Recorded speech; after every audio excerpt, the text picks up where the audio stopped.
When I was waiting in line for the Switch 2, my friend Jason and I decided to watch the Sony State of Play to kill some time. I'm not a huge fan of Sony's current releases, but I do like checking in for the third-party announcements since I can find a new game to add to my backlog. One game that caught my attention during the presentation was being developed by Suda51, the creator of No More Heroes, a series of games that I really enjoy. I wasn't too invested at the first look at it, but once that release date trailer dropped, I was hyped. I constantly rewatched the trailer, which only added to my excitement for the game. When I was at work, the game was released and I couldn't wait to go home. It was time to kill the past. On February 17th, I completed Romeo is a Deadman. The game just oozed with style and ideas, to the point that the game never felt dull and was always eye candy. Romeo was a cool protagonist, especially when becoming Deadman, a name given to him after he was saved by his grandfather. Speaking of his grandfather, he turned into an animated patch and was then attached to the back of Romeo's jacket, acting as a sort of guide for Romeo on his journey to find his lover through space and time. Upgrading Romeo's stats had you playing an 8-bit maze arcade game, but if you wanted more help, you could cook curry in a cozy anime minigame that gave you dishes to eat when in battle.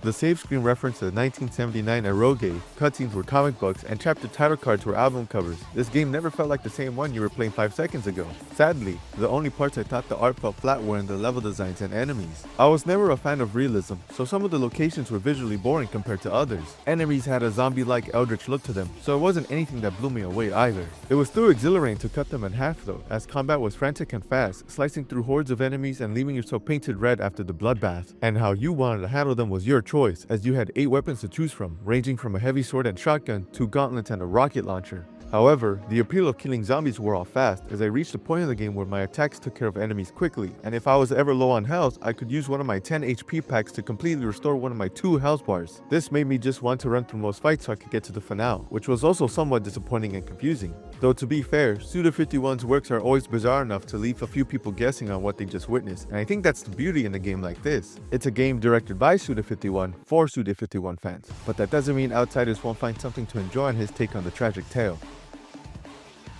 Thank you so much for watching, and remember, don't forget to save your game. Till next time everyone, take care.